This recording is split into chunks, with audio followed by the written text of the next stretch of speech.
Hello, I'm Judy. I'm currently 29. I've been married for 2 years now. We don't have children, but I would like to say that we're proud owners of 2 dogs and 1 cat. My husband and I have settled comfortably in Pennsylvania. Things were not that difficult for us, but my mother-in-law was extremely problematic. Initially, she used to visit us often, and boy, the time we had to deal with her absurd demands. Eric was a neutral man. He tried to make both ends meet. He didn't want to anger either of us, but sometimes you can't really take sides of a madman. I was working as a cashier in the local departmental store at the time. It was a boring-ass job, and my shift was mostly from early morning to evening until my colleague took my place. The pay was terrible, but it paid my bills nonetheless. It was like a day like this I met Eric. He came into our department store along with his mother. They were looking for some cosmetics and cooking items. I found him really cute. He was tall, had glasses, brown hair, and had a good sense of fashion. He just strolled around with his cart. I was waiting patiently for them. The moment he approached the counter, my heart skipped a beat. He was even cuter up close.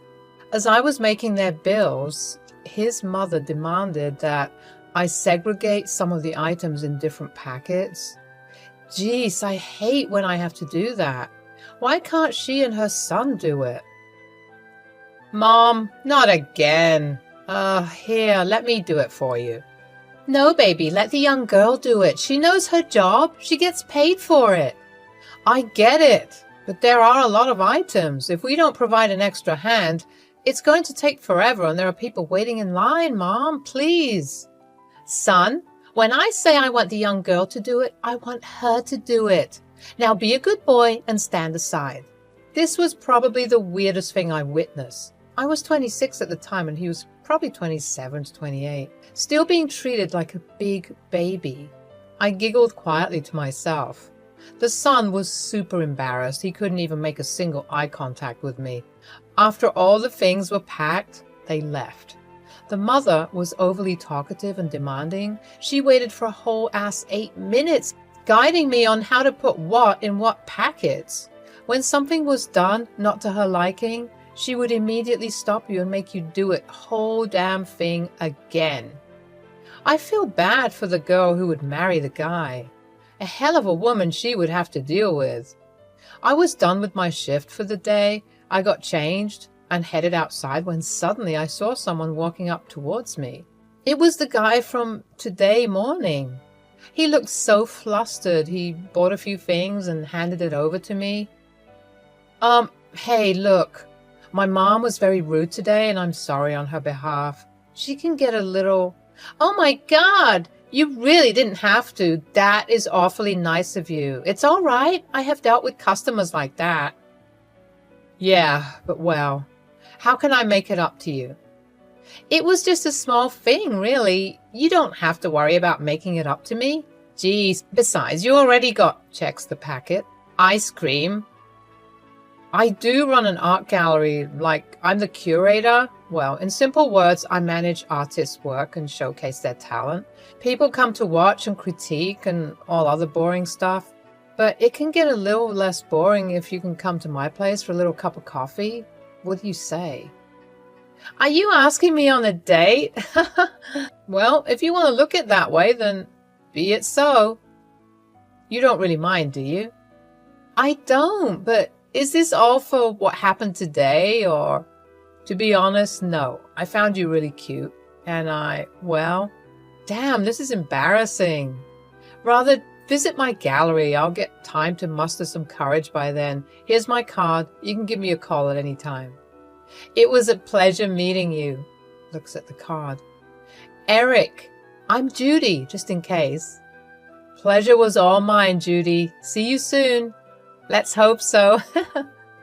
He left with a swag. I must say, I have hit some jackpot this life.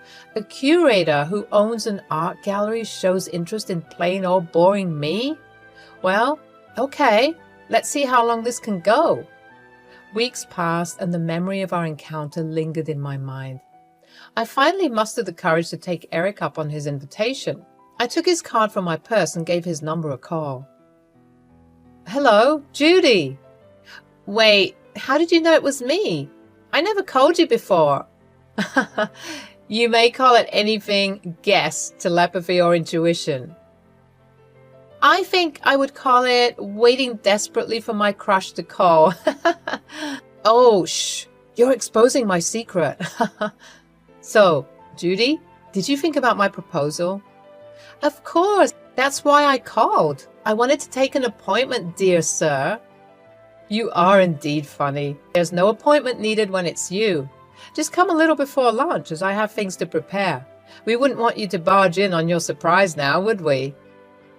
Okay, now I'm super curious. This isn't fair. I hate cliffhangers.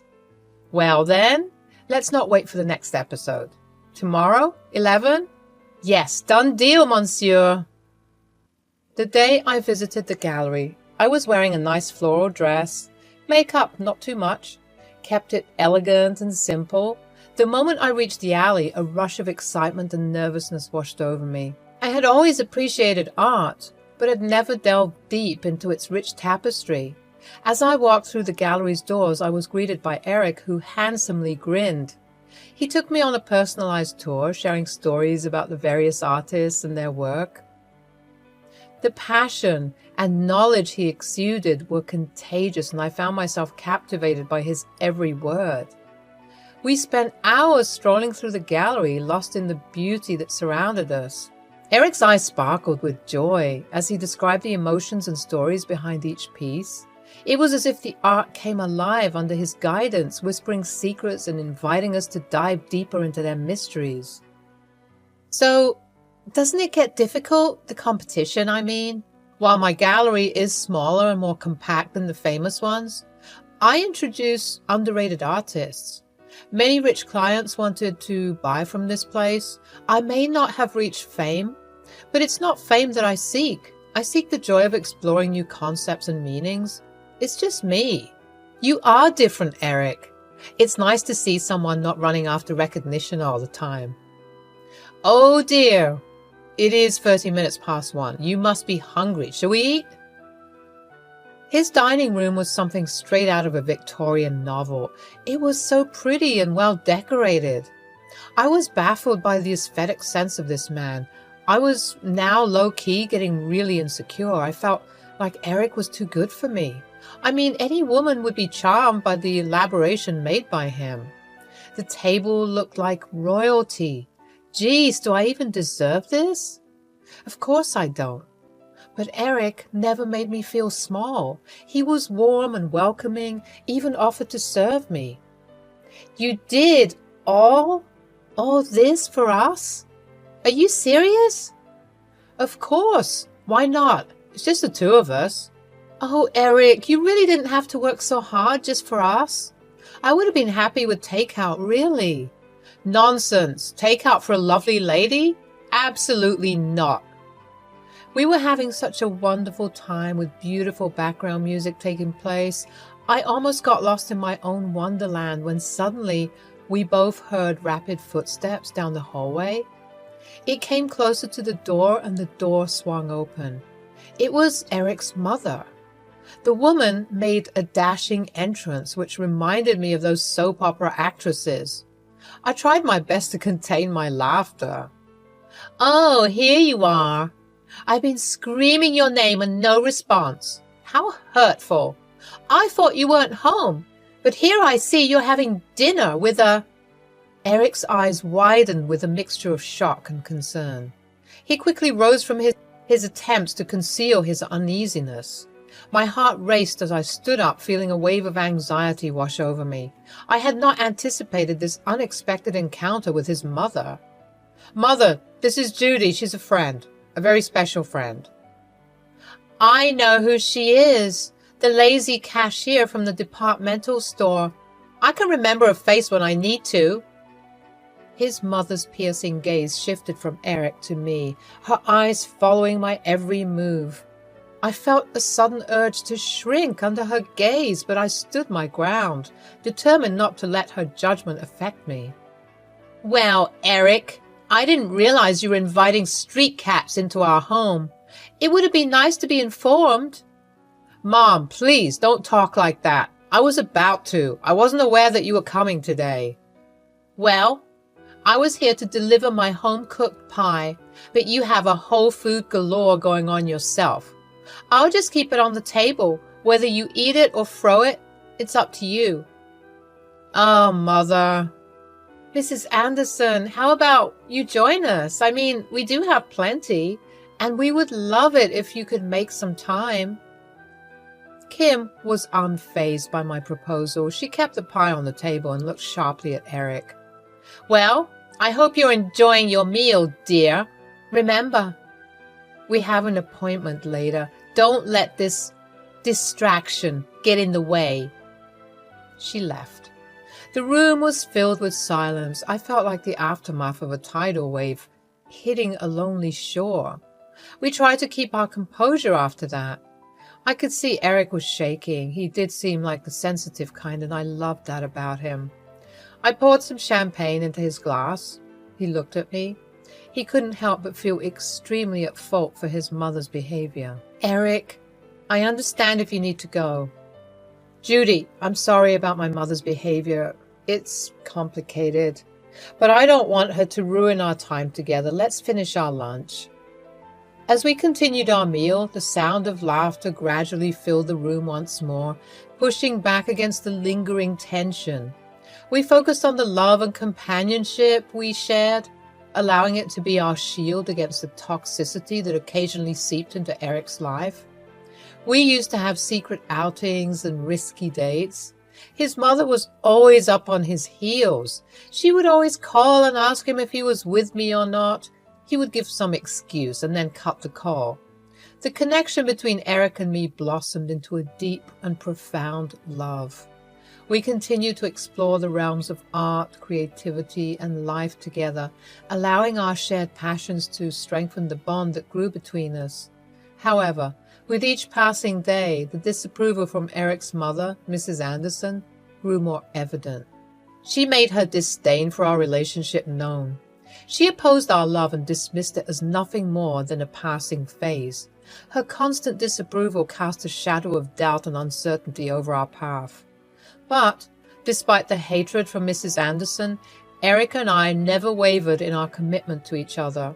We faced the world hand in hand, supporting one another through thick and thin. Eric always had a clear head. I was the hot-headed one, but I had surprised myself by remaining calm whenever a heated argument rose between Kim and us. We were equally persistent and soon decided to get married. Whether it was out of spite or love is a debate for some other day. I settled in with Eric. Of course, Kim didn't attend the wedding. She claimed it to be an atrocity. I left my apartment. I was kind of relieved that I didn't have to pay rent anymore, but most importantly, I was with the right man. Are you planning to remain a cashier forever? For the time being, yes. I'll be looking for other jobs though, and also, I was thinking, well, be quick about it. I know you're planning to take advantage of my son's expenses, but as long as I'm breathing, I would never allow that. He's a self-made individual, and I expect you to bring yourself up to his standards. You know, I can't really match up with his stature, but I assure you, I will provide equally for him. I love him. We are like a team. I just want you to have a little bit of faith in me. Psst, with that qualification, I hardly doubt you'll be able to provide at all. And it is too early to call this love. We'll see how long it lasts. A few days later, Jonah and Mia, a married couple filled with curiosity and a thirst for art, decided to explore Eric's gallery. The moment they stepped into the exhibition, their eyes widened in awe at the stunning collection before them. Little did they know that their visit would not only deepen their appreciation for art, but also introduce them to a lifelong friendship. As a witness to their excitement, I approached Jonah and Mia with a warm smile, eager to share in their enthusiasm. These pieces are exquisite. I must say, it's rare to see street art these days, like the one where the lady holds this blue umbrella under the mundane weather. The splash of colors is so vibrant and emotional. I couldn't agree more. Are you the curator? Oh, no, my husband is. He's gone for a while. We'll be back soon. Do you need anything? Tea, coffee? How kind of you. Would definitely like some tea, no, dear? I don't mind. Jonah and Mia sat down with me and we struck up a lovely conversation. Eric followed later on. We had one of the best times. They were a humorous little duo. It felt like we were old friends. Eric later decided that they should join us for dinner. Our bond grew stronger and we became inseparable. Eric's mother was not happy with it at all.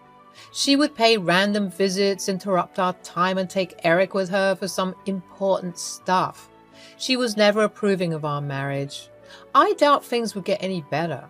Mia came over another day and I had to vent my piled up frustration. Mia, you won't believe what in the devil I've been dealing with. My crazy mother-in-law has been incredibly toxic since the dawn of our relationship. It's been extremely draining and affecting us. Don't even start. Mother-in-laws are basically made to create nothing but damage. They are attention-starved creatures. They have no life to ponder into. They're like flies hovering over fresh meat.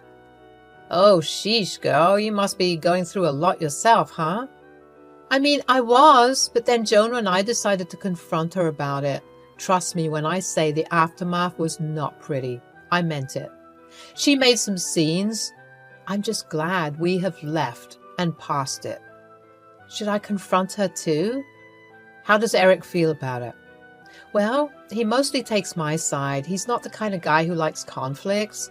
He tries to mediate, but he's torn between his loyalty to me and his family. It puts a strain on our relationship, and I can't help but feel trapped. Kim's birthday was coming soon, and we thought to take a chance. Eric and I decided to give her a painting of herself. The idea was mine, but the cost would be handled by Eric. He was happy, but also felt a tad bit sad. He knew his mother was very picky about gifts.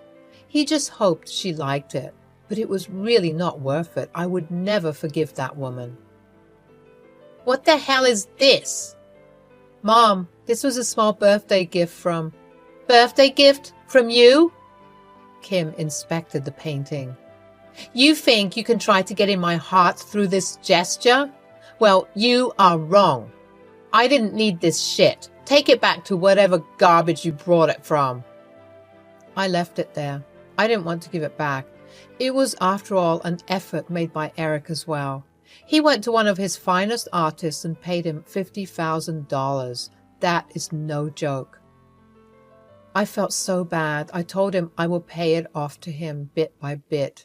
He charged me nothing, but I can't let him through bankruptcy just for his mother. When I came back, I couldn't believe what I saw.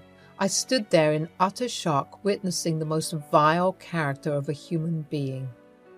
My mother-in-law, whom I had tried so hard to please and win over, had just torn apart what she believed to be a gift given by me.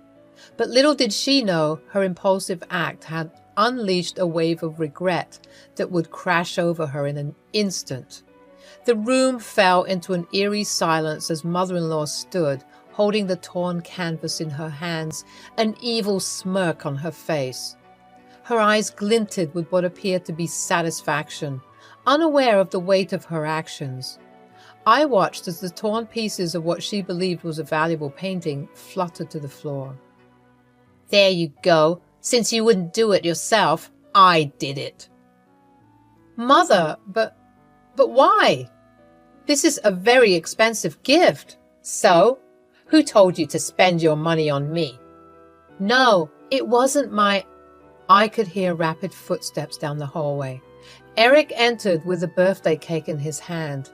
Before he could ask anything, he looked at the torn canvas on the floor. The room seemed to freeze at that moment. The tension was heart-stopping. I exchanged a glance with Eric, silently acknowledging the ruse we had played on mother-in-law. It was a test, a way to reveal her true colors and see how she valued our relationship. What did you do, Mother? That fine piece of work cost a fortune. How could you? Wait, you paid for this? And you destroyed it like it was some piece of scrap? Do you realize that Judy was thoughtful enough to give you a gift after all that you have done to her? After the filthy names you called her? I was unsure, but she convinced me to give it another chance. That there was a way of showing affection where she could make you understand that she was not your enemy. Eric, No, Mother, you have spoken enough. I've always tried to make things better amongst us, but you are hell-bent on making things worse. What kind of a mother are you? A mother who's not happy with their son's happiness does not have the right to be called a mother. Eric, hey, calm down. No, Judy, I have had enough, faces Kim. Do you know what was the cost of that painting? $50,000. Can you imagine? But we still managed it somehow. It was, after all, your birthday. I'm so sorry. I really didn't. Just get out. Never ever show your face to me again until you compensate me all the money. Do you hear me? Eric, are you sure about this? Of course. Mother dearest here needs a lesson. She's obviously crossed the threshold this time. Kim left crying profusely. It has been more than a year since I've seen her. Whatever transactional affair she had with her son happened in private. She is trying her best to compensate for the damage with whatever she could earn. She begged to stay with us, but Eric and I refused to let negativity dictate our lives. Slowly, I left my job as a cashier. I helped Eric part-time with his gallery and applied for another job very close to where we live. It was a plant shop. The old lady wanted an apprentice for a long time, so I signed in. We got 2 dogs, a beagle and a dachshund, plus a stray cat. Jonah and Mia became our closest friends. They often visit us and vice versa. Trust me, life couldn't get any better after that. I'm just glad we managed to get past it and are trying our best to nurture each other as much as possible.